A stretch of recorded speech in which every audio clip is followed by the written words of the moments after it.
যে রমরমা ব্যবসা আরম্ভ হয়েছে, আমাদের যুব সমাজ ড্রাগ সেবন করে ধীরে ধীরে তাদের জীবনকে ধ্বংস করে দিচ্ছে। সেই জন্য আমরা সময় থাকতেই ড্রাগসের বিরুদ্ধে রুখে দাঁড়াতে হবে।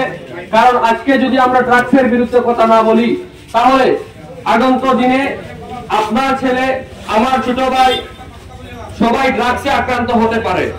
সেই জন্য আমরা ড্রাগসের বিরুদ্ধে রুখে দাঁড়ানো বর্তমান একান্ত দায়িত্ব এবং কর্তব্য বটে।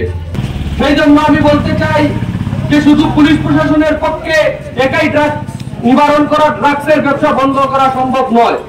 আমরা যারা এলাকার সচেতন মানুষ রয়েছি, আমরা সবাই ঐক্যবদ্ধভাবে ড্রাগসের বিরুদ্ধে রুখে দাঁড়ালেই তবেই আমরা এই ড্রাগসের বিরুদ্ধে প্রতিরোধ গড়ে তুলতে পারবো, ড্রাগসের ব্যবসা বন্ধ করতে পারবো।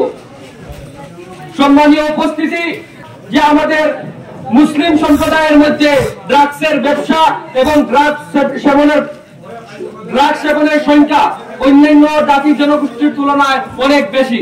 সেই জন্য আজকে বাধ্য হয়ে আমরা ড্রাগসের বিরুদ্ধে প্রতিরোধ গড়ে তুলতে, ড্রাগসের বিরুদ্ধে সচেতনতা গড়ে তুলতে এলাকায় এলাকায় বিভিন্ন হাটে আমরা সভা সমিতি করব, ড্রাগসের বিরুদ্ধে আমরা জনসাধারণকে সচেতন করব।